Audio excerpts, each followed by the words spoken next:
Bueno, el tema de hoy es alcohol y más precisamente el alcohol etílico o etanol, el cual es un líquido aromático y combustible que está constituido químicamente por un esqueleto de 2 carbonos, a los cuales se unen los grupos hidrógeno y oxidrilo, que se produce por la fermentación de hidratos de carbono y constituye, en este caso, el principio activo de las bebidas alcohólicas, aunque también lo podemos encontrar en otros productos como perfumes, cosméticos, preparados de uso medicinal, entre otros.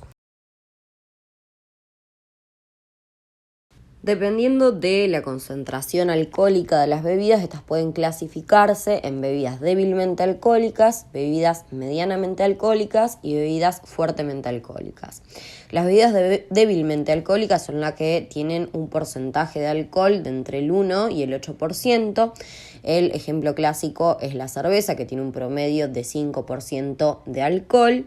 Otro ejemplo puede ser la sidra, y estas bebidas resultan de la fermentación de jugos vegetales que contienen almidones o azúcar poco fermentados. Entonces, el proceso que genera el alcohol es el proceso de fermentación de un azúcar.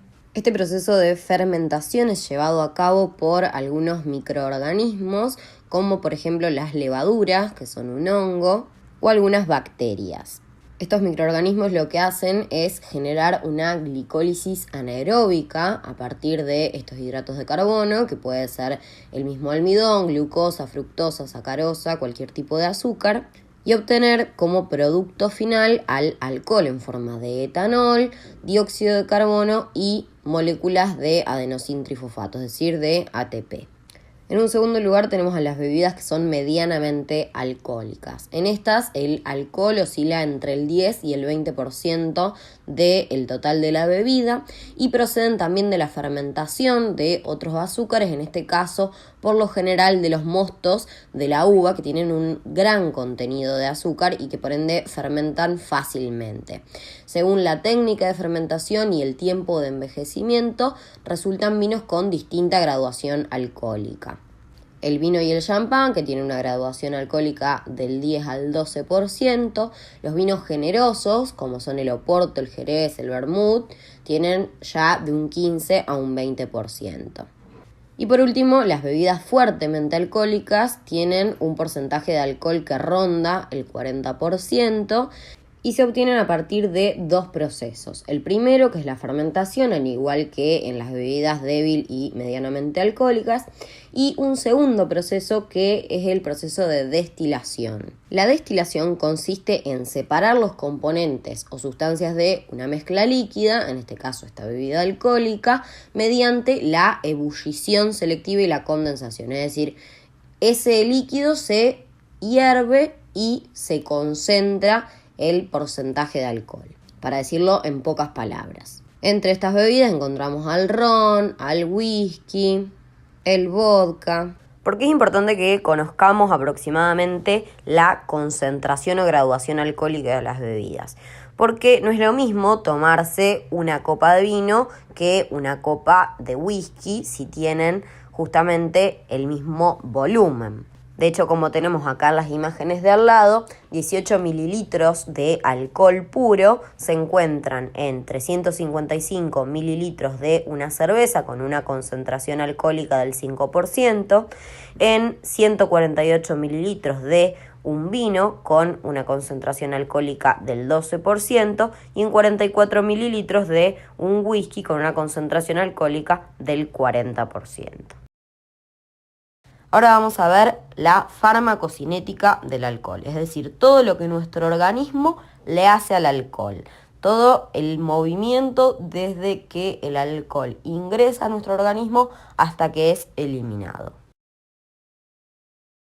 El primer paso siempre va a ser la absorción en la farmacocinética. Cuando nosotros ingerimos el alcohol, este es absorbido a través de la vía gastrointestinal, en un 20 o un 30% a nivel de la mucosa del estómago y en un 80% a nivel de la mucosa del duodeno y del yeyuno, principalmente a nivel del yeyuno. En menor medida, el alcohol también puede absorberse a través de la piel y otras mucosas como la mucosa respiratoria. a través de la piel, por ejemplo, si la persona se aplicase parches que contengan alcohol, y a través de la mucosa respiratoria, por lo general en algún accidente laboral en la cual haya inhalación de algún producto químico que tenga algún grado de concentración de alcohol. Pero como lo más frecuente es que las intoxicaciones por alcohol se produzcan en el contexto de la ingestión de bebidas alcohólicas, lo más importante es la absorción por vía gastrointestinal. La concentración plasmática de alcohol va a depender de diversas variables.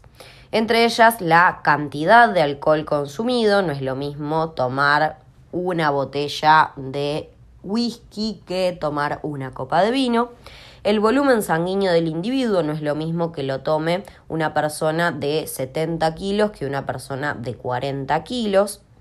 Así como tampoco es lo mismo que lo tome alguien que su mayor porcentaje de peso corporal sea grasa que sea músculo, porque como ustedes saben, la grasa está menos irrigada que el músculo y por ende las personas que tienen más músculo que grasa tienen un volumen sanguíneo mayor.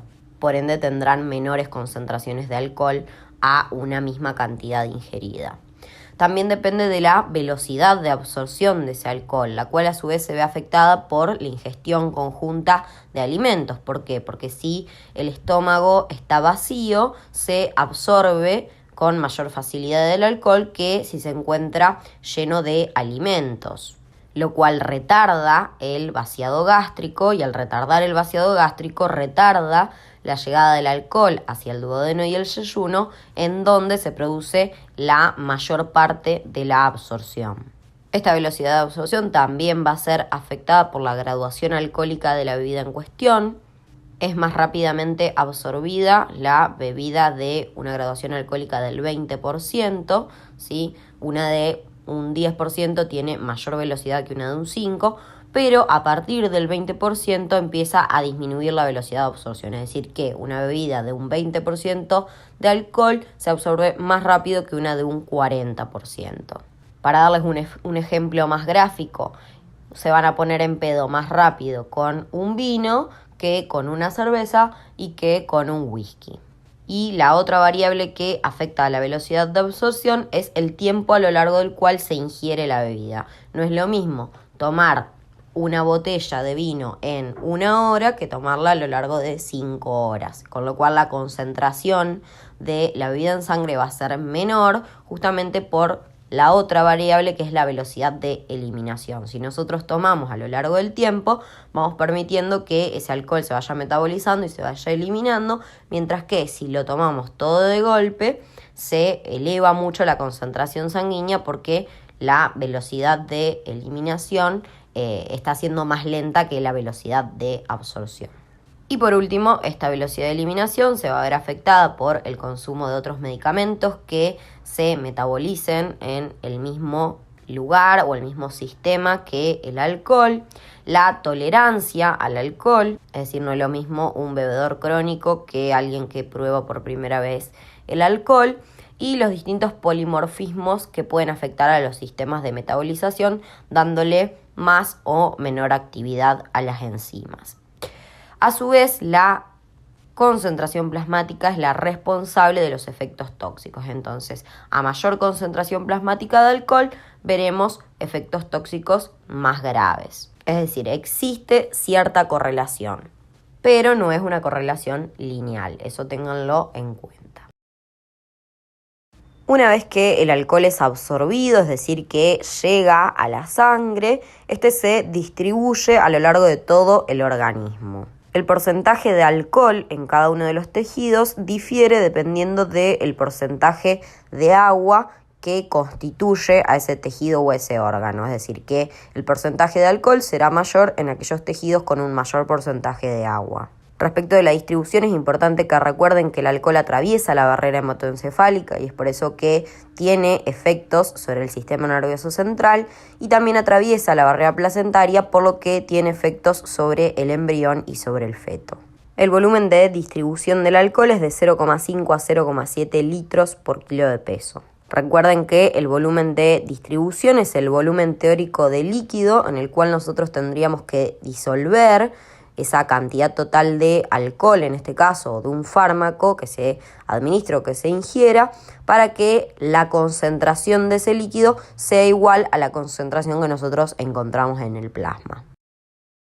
El tercer paso es el metabolismo. El alcohol se metaboliza en un 90% a nivel hepático, en el cual intervienen 3 sistemas. El sistema más importante es el sistema del alcohol deshidrogenasa, al cual le sigue el sistema microsomal y por último el sistema de la catalasa. Parte del alcohol también puede ser metabolizado por la alcohol deshidrogenasa que se encuentra a nivel de la mucosa gástrica, la cual se presenta en menor cantidad o en menores concentraciones en las mujeres, lo cual genera una pequeña diferencia en las concentraciones plasmáticas de alcohol del hombre y la mujer. La cinética de eliminación del alcohol es de orden 0, es decir, que se eliminan cantidades fijas por unidad de tiempo. Esta cantidad fija es de 8 a 12 mililitros de alcohol puro y la unidad de tiempo es en 1 hora, es decir, 8 a 12 mililitros por hora. Puede existir cierta variación interpersonal en las personas que son consumidoras crónicas de alcohol y las que no. Las que son consumidoras crónicas de alcohol van a eliminarlo más rápido debido al desarrollo de tolerancia. Por lo general, los sistemas enzimáticos pueden ser inducidos en estos individuos, se desarrollan mayor cantidades de enzimas que generan un trabajo más rápido de metabolización. Acá hacemos un zoom a los distintos sistemas de metabolización del alcohol. El alcohol se metaboliza siempre por oxidación a acetaldehído. El sistema más importante es el de la alcohol deshidrogenasa, en menor medida el del citocromo P450 2E1, que es el que contiene las enzimas microsomales, y por último el sistema de la catalasa.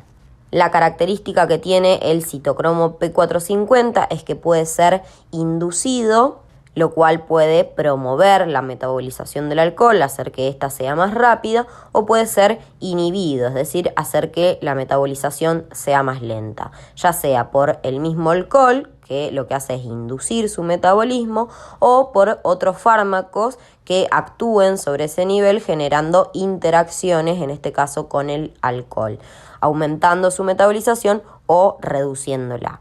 Y además también puede ser afectado, como yo les decía, por diversos polimorfismos genéticos que generan una mayor o menor actividad de las enzimas que componen a este citocromo. En los 3 casos, como les decía, el proceso es el de oxidación. Y para oxidar al alcohol y generar acetaldehído se tiene que reducir una coenzima, que en este caso va a ser NAD. Al reducirse el NAD se generan grandes cantidades de NADH. Y ese aumento en las cantidades de NADH y reducción de NAD es importante porque va a afectar al metabolismo de otras sustancias. Después de ser oxidado, el acetaldehído es oxidado nuevamente por la acetaldehído deshidrogenasa que genera acetato. Y ese acetato puede formar acetil-CoA, el cual puede ingresar en el ciclo de Krebs y las coenzimas generadas en el ciclo de Krebs ingresar en la cadena respiratoria formando ATP, dióxido de carbono y agua. Ese acetil-CoA también es un sustrato para la biosíntesis de ácidos grasos. Esos ácidos grasos pueden formar triglicéridos en el proceso de lipogénesis y esto contribuye a la esteatosis hepática, es decir, al hígado graso, y también a la hiperlipidemia que vemos en el alcoholismo. Este acetil-CoA también puede ser un sustrato para la producción de cuerpos cetónicos, lo cual predispone a un tipo de acidosis por producción de estos cuerpos cetónicos que son ácidos justamente.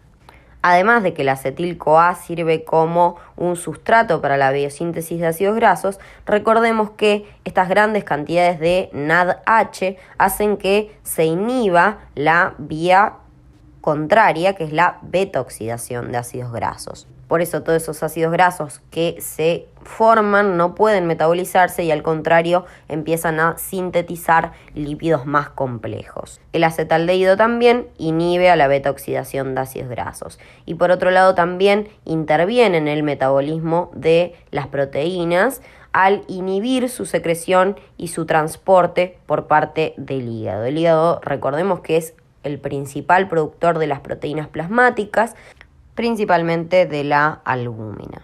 En este caso, si bien las proteínas se producen, son retenidas por el hígado, pudiendo incluso generar retención también de agua dentro de la célula, causando edema celular. Por último tenemos a la excreción. El alcohol en realidad en la mayoría, como dijimos, se metaboliza a nivel del hígado, pero en una menor medida, en un 5 o un 10%, puede eliminarse sin ningún cambio a través de la orina, a través del sudor, del aire expirado y de la leche materna.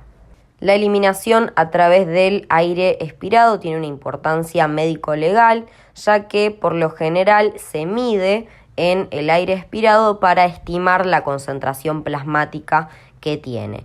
Y este aparatito que vemos en la segunda imagen es un alcoholímetro, que es precisamente el que se utiliza en la vía pública para determinar las concentraciones de alcohol que tienen, calculando, digamos, lo calcula directamente el aparatito a partir de la eliminación en el aire expirado. Recuerden que la concentración de etanol en el aire alveolar es de aproximadamente el 0,05% de la concentración sanguínea. Como existe esta relación lineal entre una concentración y otra, se puede estimar, como les decía, de forma muy rápida y fácil la concentración plasmática. Tiene algunas limitaciones, como por ejemplo personas que tengan alguna enfermedad pulmonar como EPOC, y también fundamentalmente la falta de colaboración, que es mayor aún si la persona está alcoholizada. Ahora sí pasamos a la farmacodinamia, es decir, lo que el alcohol le hace al organismo. Los efectos más relevantes del alcohol son sobre el sistema nervioso central. A este nivel el etanol es un depresor no selectivo del mismo y este efecto se logra a partir de su interacción con diversos receptores. Se une a los receptores del neurotransmisor GABA, que es el principal neurotransmisor inhibitorio del sistema nervioso central, potenciando su acción inhibitoria. Lo que hace es abrir canales de cloro. Al abrir estos canales de cloro genera la hiperpolarización de la neurona en cuestión. También se une a los receptores de glutamato, que es uno de los principales neurotransmisores excitatorios del sistema nervioso central, e inhibe su acción al impedir la transducción de sus señales. Impide la apertura de canales de sodio y de calcio, que son los que generarían despolarización. De esta forma, al impedir su apertura, también genera hiperpolarización, como en el primer caso.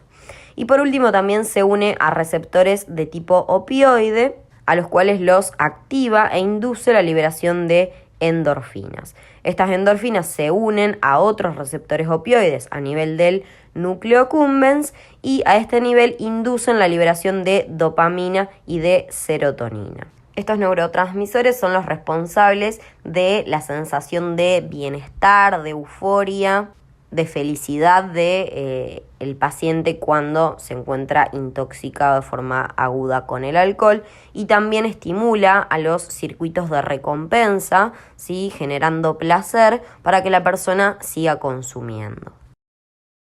Ahora vemos en detalle cómo son los efectos a nivel de las distintas porciones del sistema nervioso central. A nivel cortical se inhiben las funciones corticales, como por ejemplo la función de pensar. Esto lo que hace es afectar a la capacidad de realizar hipótesis, de medir consecuencias. También afecta al habla, la cual va a estar más desinhibida, la persona va a ser elocuente, pero también va a tener media patinada el habla, ¿sí? A nivel del núcleo accumbens y de la amígdala se encuentran los circuitos de recompensa, en donde esa liberación de dopamina y de serotonina genera placer y euforia, y eso es lo que es el sustrato, digamos, para las ganas de volver a consumir. A nivel de la corteza prefrontal genera relajación, desinhibición, inconsciencia entre comillas, les pongo, o sea, la persona es como no es consciente de lo que hace, no mide consecuencias, está totalmente desinhibida, como dice la palabra anterior. A nivel del cerebelo existe una pérdida del equilibrio y de la coordinación de los movimientos, empieza a desestabilizarse la marcha, se afectan también los movimientos finos y las habilidades más adquiridas. A nivel del tronco del encéfalo disminuye el nivel de conciencia, deprime la respiración y disminuye la temperatura corporal, es decir, deprime todo a menos. A nivel del hipotálamo y la hipófisis inhibe la secreción de hormona antidiurética y por eso el paciente empieza a querer orinar a cada rato, y también la secreción de oxitocina. Aumenta el deseo sexual y la excitación, pero deteriora la función sexual, lo cual quizás es más marcado en el hombre que en la mujer. El hecho del deterioro de la función sexual se marca generalmente por la impotencia sexual. Al paciente no se le para, pero tiene ganas de ponerla. Entonces, como les dije, si bien los efectos más importantes del alcohol los vamos a ver sobre el sistema nervioso central, no significa que no tenga efectos sobre otros sistemas. El alcohol tiene efectos sobre el sistema cardiovascular. A este nivel, el etanol eleva la presión arterial cuando se consume de forma crónica. En agudo genera vasodilatación periférica, lo cual genera un aumento de la pérdida de calor a nivel cutáneo, lo cual agrava la depresión de la temperatura a nivel central y hace que, si bien la persona intoxicada por alcohol esté caliente y rosada, tenga hipotermia central y esto deprime la función cardíaca. También el alcohol por sí mismo puede deprimir la función cardíaca y puede dar lugar a arritmias. En cuanto a los efectos sobre el metabolismo, estos dependen de la dosis de alcohol. A dosis bajas o moderadas, de aproximadamente 20 a 30 gramos de etanol, aportados principalmente por vino tinto, el alcohol etílico es antiagregante plaquetario, reduce la concentración plasmática de lipoproteínas de baja densidad, es decir, LDL o colesterol malo, entre comillas, e incrementa la concentración plasmática de lipoproteínas de densidad elevada o HDL, entre comillas, colesterol bueno. Por ende es antiaterogénico. Sin embargo, a concentraciones superiores es proaterogénico y protrombótico. Y como es difícil determinar el punto de corte entre una dosis y otra, y entre los efectos beneficiosos y los efectos malos, que en general son muy superiores a los efectos buenos, se recomienda que no se tome nada de alcohol. Es decir, no hay que recomendar al paciente que tome una copa de vino por día. Preferible que no tome nada y ya. Por otro lado, también el alcohol a nivel hepático, como consecuencia de su oxidación, que produce acetaldehído y que genera un aumento de la relación NADH-NAD, hace que se interfiera el metabolismo de los glúcidos y de los lípidos, generando hiperlipidemias, como yo les decía. En general, en agudo, los pacientes que están intoxicados por alcohol tienen hipoglicemia y es muy importante reponerla. Y también afecta al metabolismo de las proteínas, ya que el acetaldehído inhibe la secreción hepática de las proteínas producidas. En cuanto a los efectos endocrinos, el alcohol inhibe la liberación de la hormona antidiurética, como les dije anteriormente. También inhibe la liberación de oxitocina, incrementa la liberación de betaendorfinas y a dosis elevadas aumenta la secreción de catecolaminas y de hormonas de la corteza suprarrenal, lo cual podría contribuir a la hipertensión que yo les decía en los pacientes que consumen dosis elevadas y que también consumen de forma crónica. Sobre el sueño, el alcohol da somnolencia en el consumo agudo e insomnio de mantenimiento en el consumo crónico.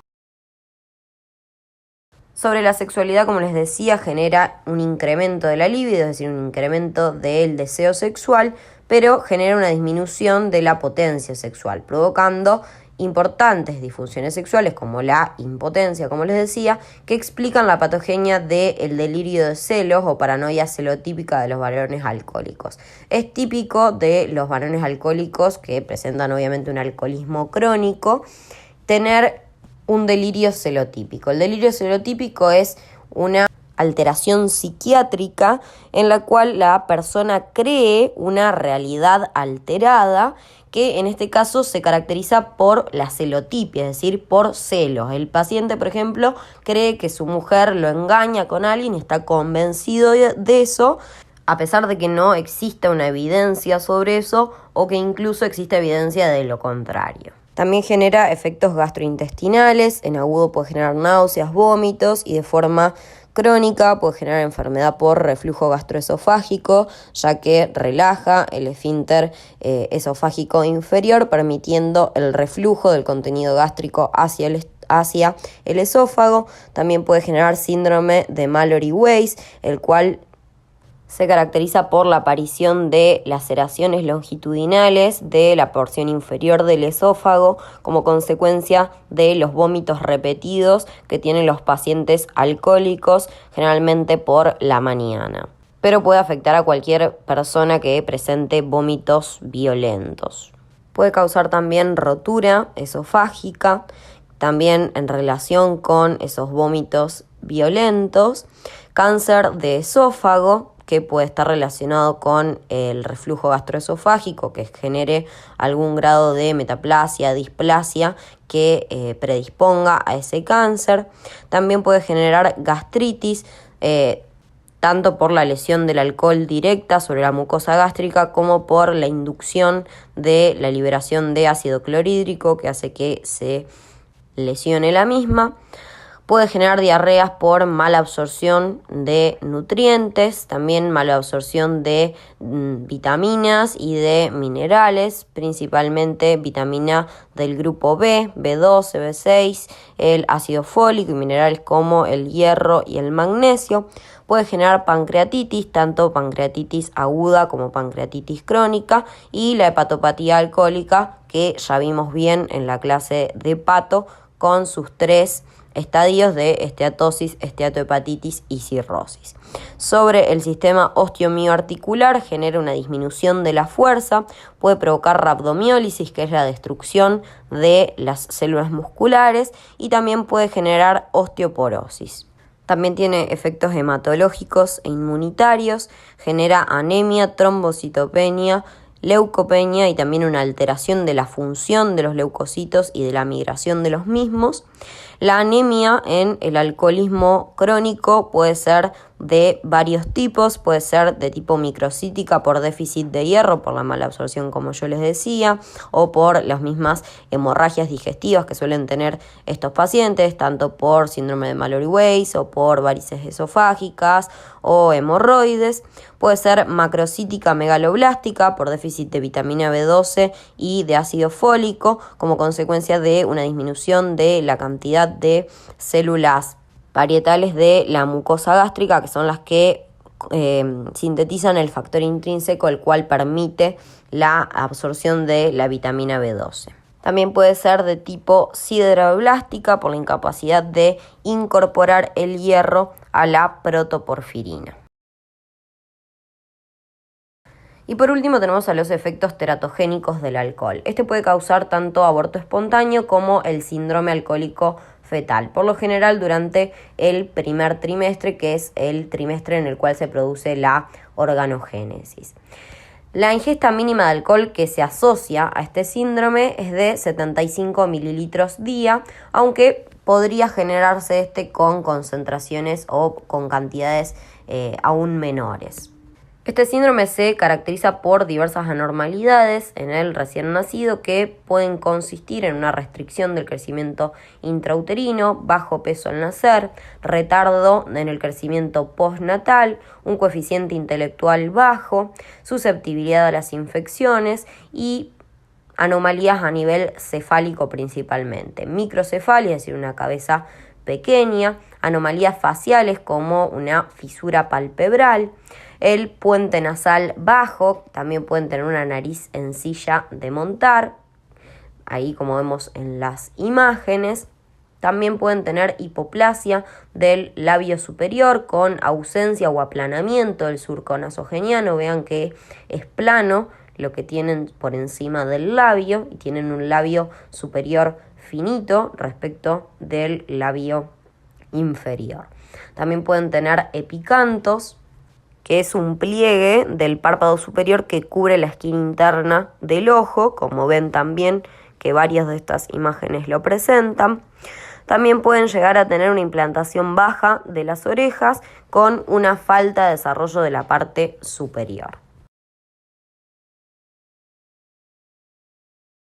Ahora vamos a ver el cuadro de intoxicación aguda y el cuadro de intoxicación crónica. En el cuadro de intoxicación aguda, que también puede ser llamado estado de ebriedad alcohólica, vamos a ver que el cuadro clínico varía dependiendo de las concentraciones de alcohol en sangre, es decir, de la alcoholemia. Si bien esta relación no es tan lineal como se ve acá, nos sirve bastante como para orientarnos. Con concentraciones de alcohol en sangre de 0,3 a 0,5 gramos por litro, el paciente puede estar excitado emocionalmente, tiene una disminución de la agudeza mental, es decir, de la capacidad de tomar decisiones, de la capacidad de generar hipótesis, de pensar, básicamente. Va a estar relajado, ¿sí? Va a tener una sensación de bienestar, de placer.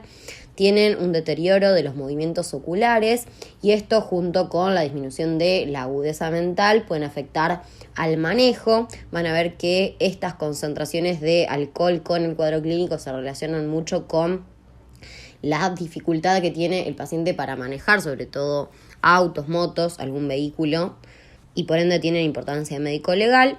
También van a estar desinhibidos y tienen confianza en sí mismos. Con concentraciones de alcohol de 0,5 a 0,8 gramos por litro, hay un aumento del tiempo de reacción, una alteración de los reflejos, comienza la perturbación motriz, la euforia, la distensión, falsa sensación de bienestar, todo lo que va a agravar, digamos, ese deterioro que yo les decía de la capacidad para poder conducir un vehículo.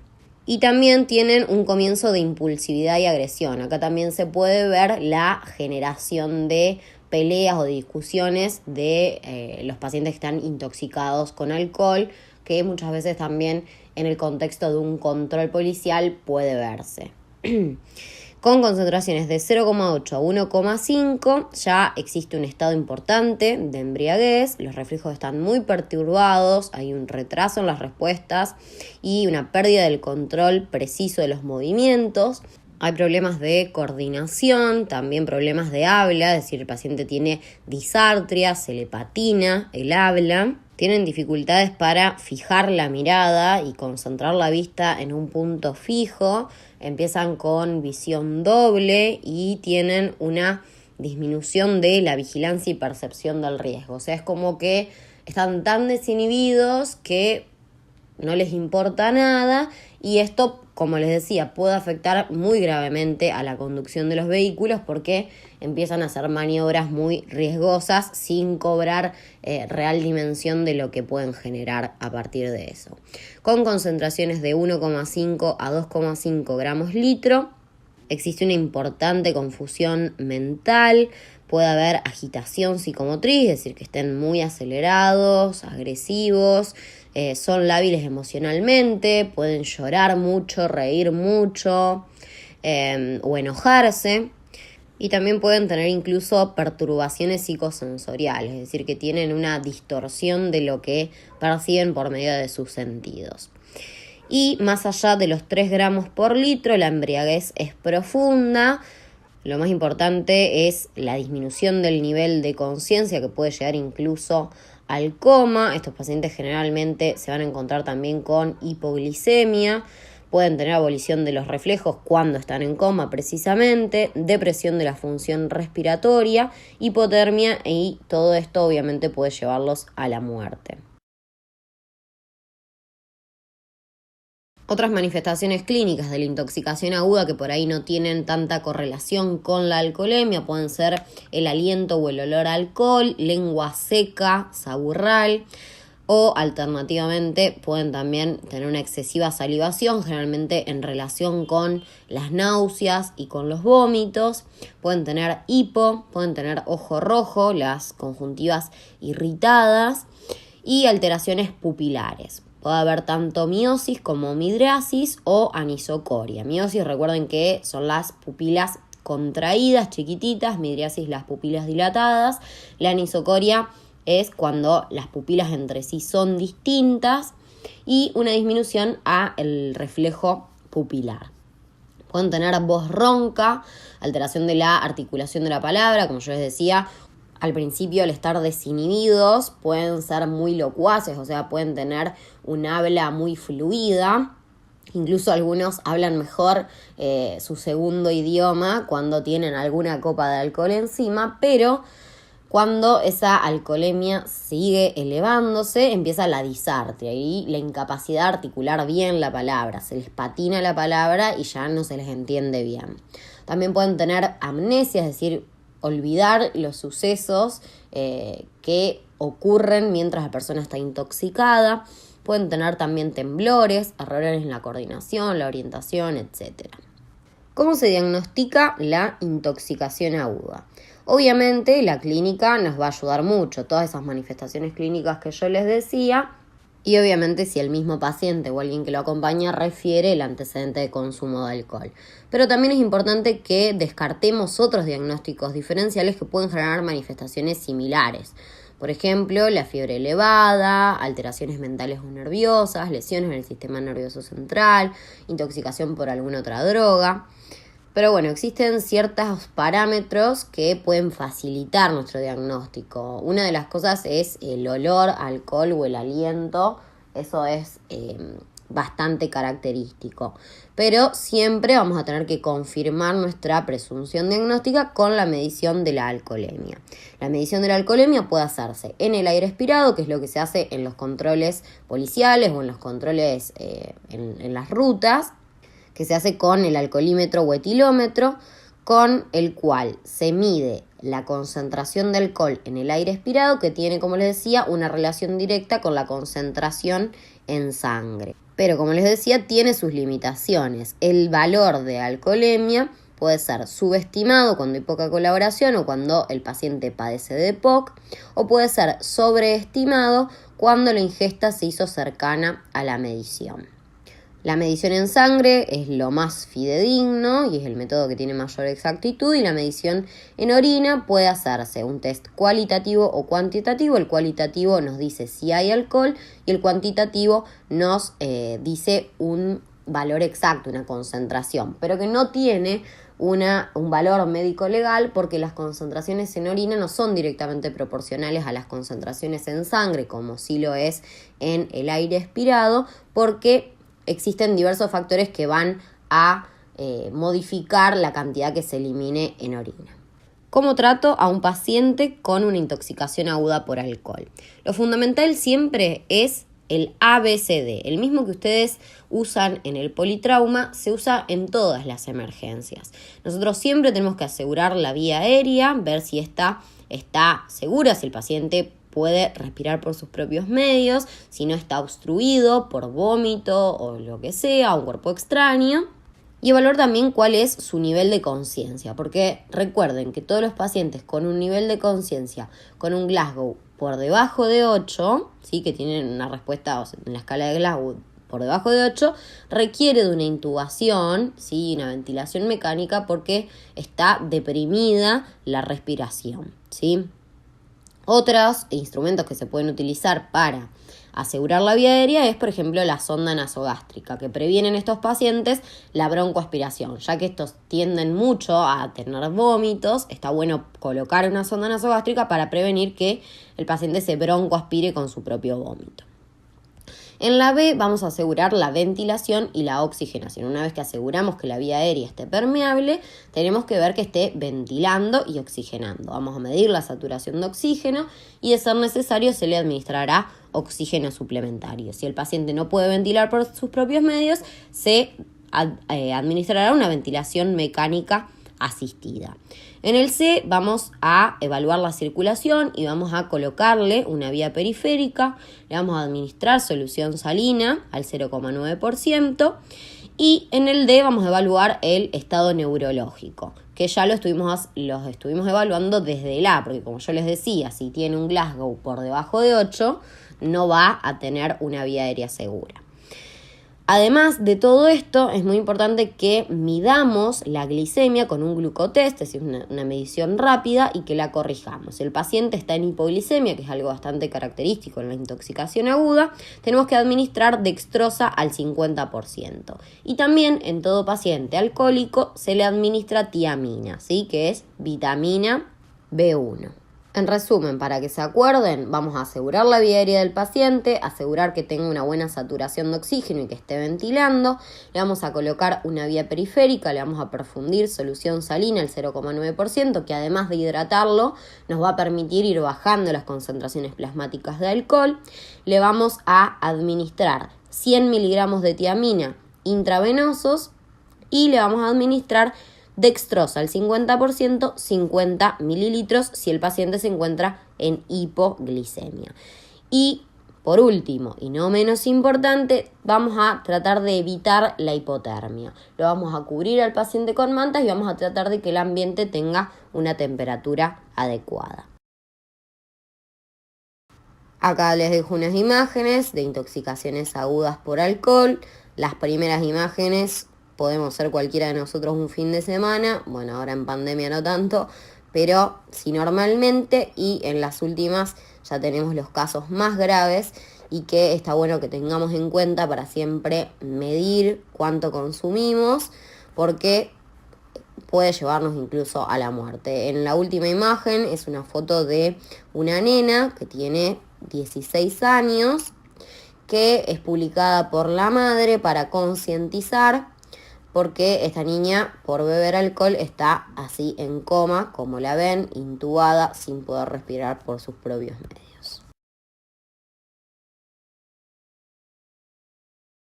Por otro lado, tenemos a la intoxicación crónica. Para poder hablar de intoxicación crónica, está bueno que primero tengamos en claro algunos conceptos.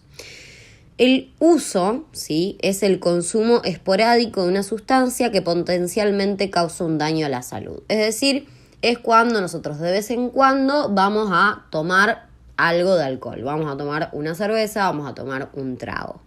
El uso nocivo es un patrón de uso de sustancias psicoactivas, como puede ser el alcohol o como puede ser alguna otra droga, que produce daños a la salud. Este daño puede ser físico o puede ser mental. Es decir, no hace falta que yo tenga cirrosis para calificar como uso nocivo al uso de alcohol. Si el uso de alcohol hace que yo tenga siempre ansiedad y que tenga la necesidad constante de tomar alcohol y que no pueda sentirme bien si no lo tomo, eso ya es un uso nocivo porque está haciendo un daño a mi psiquis. El consumo problemático es el efectuado por personas con problemas que se ven agravados por el consumo. Y se trata de un círculo vicioso, porque la persona que tiene problemas consume para evadir esos problemas y ese consumo le trae más problemas o agrava a sus problemas primarios. Y así se vuelve un círculo vicioso. El abuso, por otro lado, es un patrón de uso desadaptativo de una sustancia psicoactiva que se caracteriza por un consumo continuado, a pesar de que el sujeto sabe que tiene un problema en relación a ese consumo. Una conducta adictiva o una adicción es el comportamiento de búsqueda, obtención y consumo de drogas o realización de la conducta problema, o sea, ya sea un juego de azar, por ejemplo, uno no solo es adicto a sustancias, sino que también puede ser adicto a acciones, en lo que su consecución cobra mayor protagonismo que otras actividades que anteriormente eran importantes para la persona, haciendo que éstas pasen a un segundo plano o parezcan innecesarias o carentes de interés. Es decir, a la persona ya no tiene más ganas de hacer otra cosa que no involucre el consumo de alcohol. Por ejemplo, yo, en vez de querer juntarme con mis amigos a tomar la leche, Solo me junto con ellos si van a tomar alcohol. Si no toman alcohol, me quedo en mi casa tomando alcohol solo. Y antes a mí lo que me importaba era ver a mis amigos, era pasarla bien con ellos. Entonces estamos cambiando las prioridades de las cosas. Pasa en primer lugar el consumo del alcohol o de cualquier otra sustancia psicoactiva o acción, ¿no? Y por último tenemos otro concepto que es el de refuerzo positivo y el de refuerzo negativo. El refuerzo positivo es lo que lleva a la persona a consumir una sustancia porque quiere volver a experimentar la sensación placentera que le generó su consumo en un primer lugar. Mientras que el refuerzo negativo es lo que lleva a la persona a consumir la sustancia para evitar experimentar los efectos displacenteros de la abstinencia, los efectos displacenteros que le provoca el no consumirla. Este refuerzo positivo y refuerzo negativo por lo general se produce en pacientes que ya tienen una adicción, ya tienen generado un síndrome de abstinencia cuando cortan el consumo, tienen tolerancia, ¿sí? Que son conceptos que vamos a ver ahora en la siguiente diapo.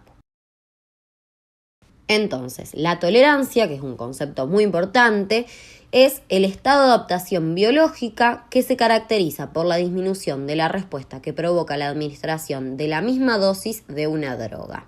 En el caso del alcohol, la tolerancia es tanto farmacodinámica como farmacocinética. La tolerancia farmacodinámica se produce por la desensibilización de los receptores, es decir, los receptores ya no responden a la misma dosis de etanol, o un down regulation. ¿Qué significa down regulation? Es cuando se eliminan los receptores, es decir, tenemos una menor cantidad de receptores con los cuales puede interactuar el etanol. Y por otro lado, la tolerancia farmacocinética es cuando se inducen los sistemas de metabolización. Entonces, esa dosis de etanol se metaboliza más rápido porque las enzimas están trabajando más rápido y hay más cantidad de enzimas. En conclusión, existe tolerancia cuando para un mismo efecto la persona tiene que aumentar la dosis de la droga, en este caso del alcohol. El síndrome de abstinencia es un conjunto de signos y síntomas, como todo síndrome, que pueden ser tanto físicos como psíquicos, que aparecen tras la no administración de la droga, es decir, ante el cortar el consumo. Obviamente, una vez que la persona ya tenía cierta dependencia a esa droga, es decir, una vez que la persona tenía un consumo crónico de la misma.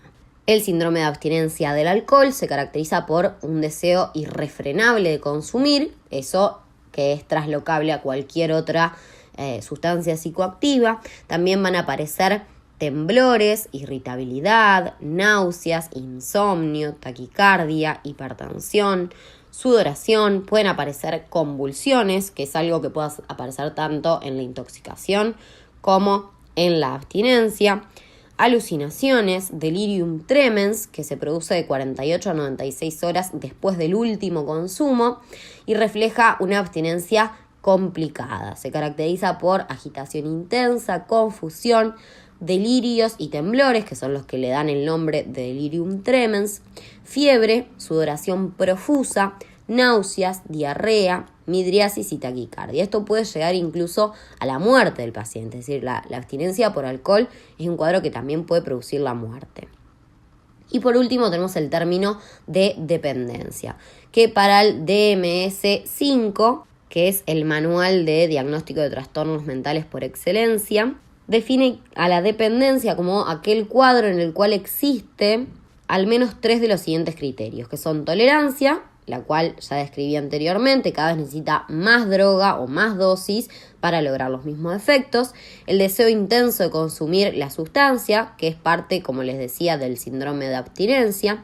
Un síndrome de abstinencia al dejar de consumir tiene signos físicos y psíquicos como consecuencia de la detención del consumo, esfuerzos persistentes sin éxitos para reducir o detener el uso, es decir, la persona dice que quiere dejar de consumir pero no puede hacerlo, uso mayor o durante más tiempo del pretendido, o sea, el paciente dice, bueno, yo voy a tomar solamente los fines de semana, pero termina no siendo así, termina consumiendo también durante la semana. O dice, yo solo voy a consumir durante el verano y después voy a dejar de consumir y después lo sigue haciendo. Abandono de importantes actividades de la vida normal, como el trabajo, la familia, lo que yo les decía, cambian las prioridades en los pacientes adictos o dependientes a una sustancia. Pasa a primer plano el consumo de la sustancia, a pesar de que ese consumo le genere problemas tanto en el ámbito laboral como en el ámbito familiar o con los propios amigos. El paciente deja de hacer cosas que antes le generaban placer por hacer eso, o deja de hacer cosas que implican responsabilidades por el consumo. Y por último, el uso continuo, pese a reconocer que causará o empeorará problemas psíquicos. O sea, el paciente sabe que le hace mal y sabe que le hace mal seguir consumiendo, pero no deja de hacerlo, pero porque claramente va más allá de su voluntad. ¿Cuáles son entonces los efectos del abuso crónico del alcohol? Primero les puse facie. No es que el alcohólico tenga una facie en particular, pero es bastante característico que tengan la nariz eritematosa, roja, y que tengan una piel más engrosada. Y también es bastante característico de los alcohólicos crónicos la cialosis parotídea, que es una hiperplasia de las glándulas parótidas que les da una facie particular, un mentón ancho, que en algunos casos he escuchado que le dicen la facie del gato macho. También genera trastornos digestivos a nivel de la boca. El consumo crónico de alcohol puede aumentar el riesgo de cáncer de boca, principalmente cáncer de lengua, cáncer de labio. A nivel del esófago existe una disminución de la peristalsis del tono del esfínter esofágico inferior, lo que lleva a la producción de enfermedad por reflujo gastroesofágico, la cual a su vez genera lesiones a nivel del esófago que pueden predisponer incluso al cáncer de esófago. Por otro lado, tenemos al síndrome de Mallory-Weiss, que ya les había descrito, que eran desgarros longitudinales en el esófago inferior como consecuencia de los vómitos repetidos y de los vómitos violentos que suelen tener estos pacientes y que suelen producirse todas las mañanas. También el aumento del riesgo de cáncer de esófago, como les decía, tanto en relación a el reflujo gastroesofágico como a la misma lesión del alcohol, desgarros esofágicos que también pueden estar predispuestos por ese debilitamiento de la pared por los vómitos continuos, varices esofágicas que están en relación con la hipertensión portal en aquellos que tengan una hepatopatía avanzada. A nivel del estómago vamos a tener gastritis, que como les decía también puede ser por la lesión directa por parte del alcohol o por ese aumento de la liberación de ácido clorhídrico estimulado por el alcohol. Esto va a evidenciarse morfológicamente con edema, ingurgitación vascular y pequeñas hemorragias difusas. También puede aparecer úlceras gastroduodenales en relación también a esta misma gastritis. A nivel del hígado, la hepatopatía alcohólica que vimos bien en detalle en la clase de hepato, con esteatosis, esteatohepatitis y cirrosis. Y a nivel del páncreas, como les dije, puede causar tanto pancreatitis aguda como pancreatitis crónica. El alcohol hace que el jugo pancreático se vuelva más espeso, más viscoso y pueda generar un tapón que obstruye al orificio de salida del conducto excretor del páncreas y que por ende todas las enzimas pancreáticas no puedan liberarse y que se activen dentro del páncreas y genere una autodigestión del parénquima. Esa autodigestión del parénquima culmina en necrosis, obviamente, de las células pancreáticas y la consecuente inflamación. La pancreatitis crónica, en general, se produce como consecuencia de pancreatitis agudas sucesivas que terminan por generar la fibrosis del parénquima pancreático. El abuso crónico de alcohol también genera trastornos cardiovasculares. Es bastante característico que estos pacientes sean hipertensos.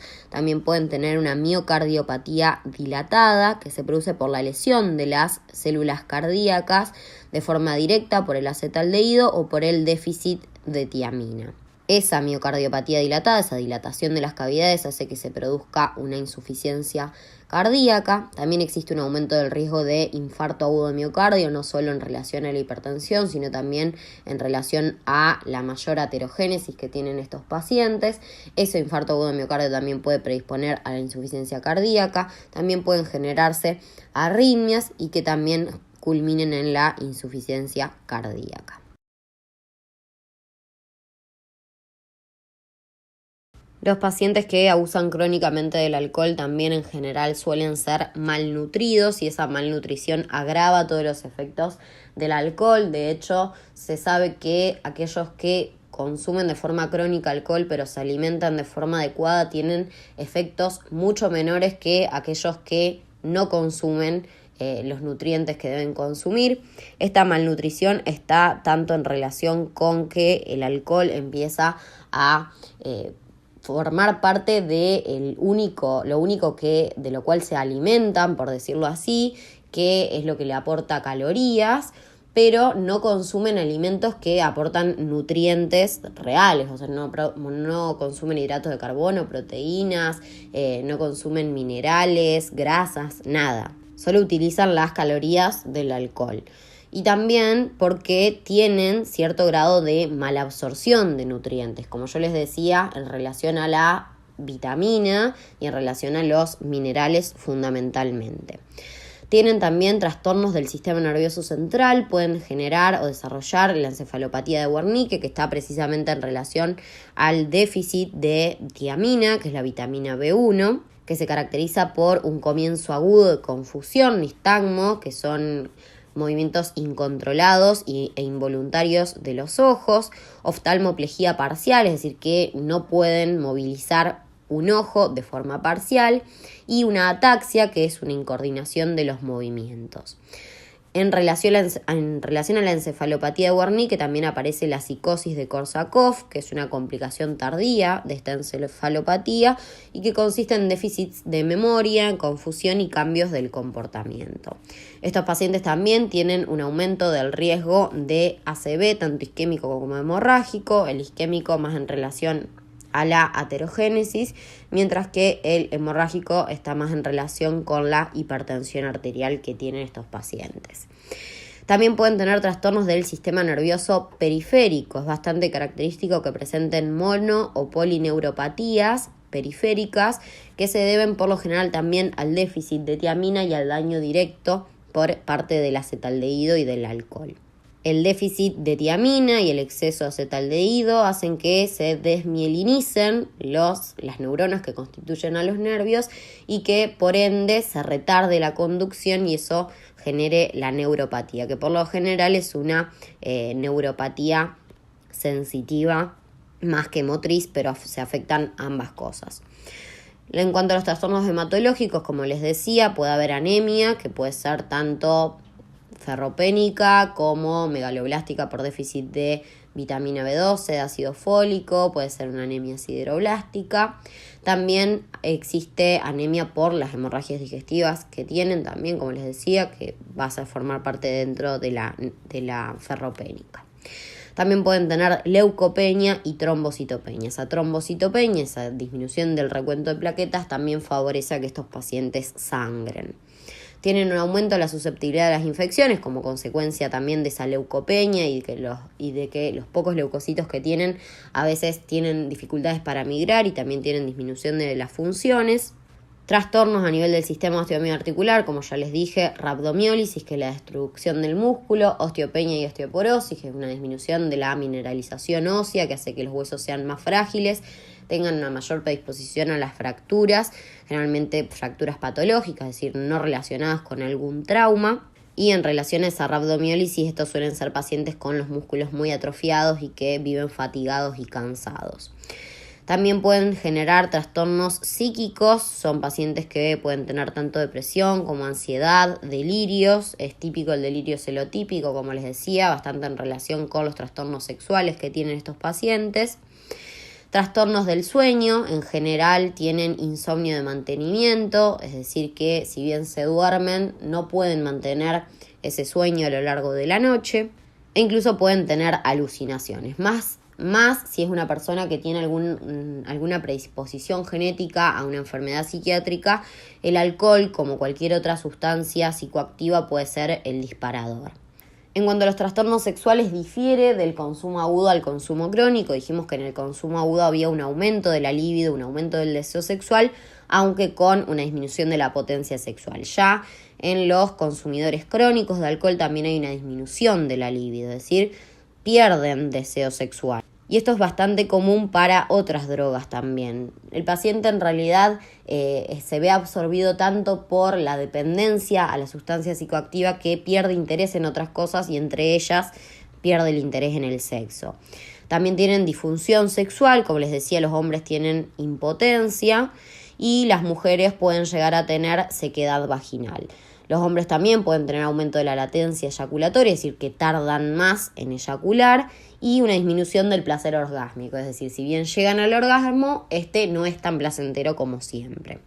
Es importante también recalcar que pueden tener alteraciones de la fertilidad y las mujeres también pueden tener alteraciones menstruales. Los hombres también, en relación más que nada a la hepatopatía, como les decía, esos cambios que hay hormonales en los estrógenos y en la testosterona, pueden también desarrollar ginecomastia y una alteración del vello. Tienen menor cantidad de vello y aparecen las tetas. Y por último, los efectos teratogénicos que ya describí anteriormente. Nuevamente, como hice con la intoxicación aguda, algunas imágenes. Tenemos algunos acá abusadores crónicos de alcohol, si se puede decir de alguna forma, viviendo en la calle. Recuerden que el abuso de alcohol es un círculo vicioso. La gente que está en la calle es muy susceptible a las adicciones y estas adicciones hacen que la persona no pueda salir de esa situación en la que se encuentra. Es decir, son personas que tienen un problema y que ese problema se ve agravado por el consumo de la sustancia, un consumo problemático. Y en las últimas imágenes, algunas de ascitis y la circulación colateral, como vemos en estos últimos dos pacientes que están internados también en situaciones críticas.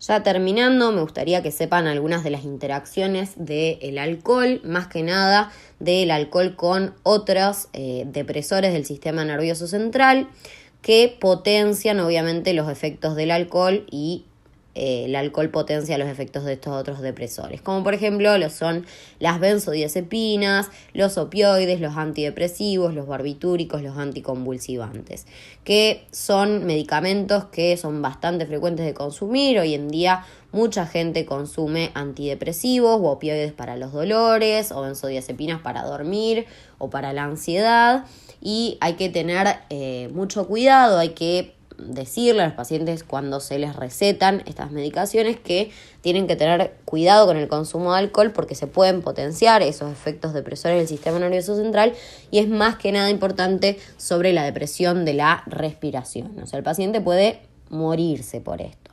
Y también en relación a la conducción de vehículos, porque se ven deterioradas mucho las capacidades cognitivas del paciente. Por eso está bueno también hacer un examen toxicológico más amplio y no solo buscar alcohol en pacientes que nosotros vemos intoxicados.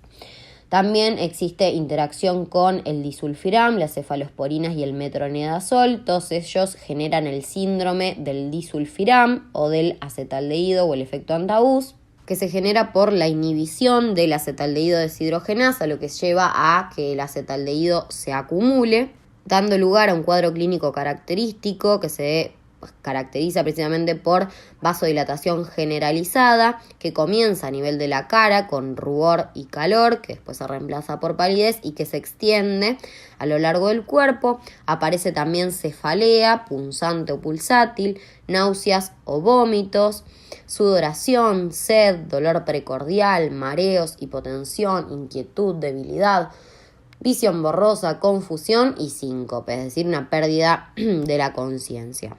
Básicamente un cuadro horrible para sentir, ¿sí? El disulfiram, de hecho, se da en el tratamiento para deshabituación alcohólica. Son pacientes que son adictos o dependientes del alcohol. Se les da el disulfiram para motivar a que no tomen alcohol, porque cuando toman se sienten horribles. Y las cefalosporinas y el metronidazol, que son dos antibióticos, y el metronidazol también usado como antiparasitario, que generan esos mismos efectos, y de ahí proviene el hecho de que no hay que tomar alcohol con antibióticos. Si bien también con algunos otros antibióticos lo que puede hacer es bajar las concentraciones del antibiótico, haciendo que este no haga tanto efecto. Con aspirina existe un aumento en la biodisponibilidad del etanol, ¿sí? Por la inhibición del alcohol deshidrogenasa por parte de la aspirina. Y por último, con cualquier droga que sea metabolizada por el citocromo 2C9 y 2E1, ya que estos dos citocromos son inducidos por el alcohol. Obviamente cuando este se consume de forma crónica. Es decir, que estos sistemas, al estar inducidos por el alcohol, metabolizan de forma más rápida. Esto puede generar un efecto reducido de la droga si lo que genera la metabolización son metabolitos inactivos, o puede potenciar sus efectos si lo que genera la metabolización son metabolitos activos, o puede potenciar un efecto tóxico si el metabolito generado es un metabolito tóxico, como en el caso del paracetamol. Y por último les dejo acá algunos valores a recordar, porque por ahí son muchos los números que se van hablando y está bueno que los tengan todos juntitos para recordarlos más fácil. El valor máximo de consumo de alcohol recomendado por día para hombres es de 2 tragos, para mujeres de 1 trago, siendo el trago de 12 gramos de alcohol puro, que son 350 mililitros de cerveza aproximadamente, o 150 mililitros de vino, para que tengan alguna referencia. La dosis letal 50 de alcohol, es decir, la dosis de alcohol que mata al 50% de las personas expuestas a ellas, es de 300 a 400 mililitros de etanol puro, consumidos en menos de 1 hora, lo que equivale aproximadamente a 600 a 800 mililitros de whisky. El valor de alcoholemia límite para conducir, que esto es importante para medicina legal, es, según la ley vigente, para los vehículos particulares, un auto, es de 0,5 gramos por litro, para las motocicletas de 0,2 gramos por litro, y para los transportes públicos y de carga, es decir, un colectivero, un taxista o un camionero, de 0 gramos por litro. Y por último, la velocidad media de metabolización del alcohol, que como les decía, que tiene una cinética de tipo o de orden 0, se eliminan cantidades fijas que son 8 a 12 mililitros kilo hora.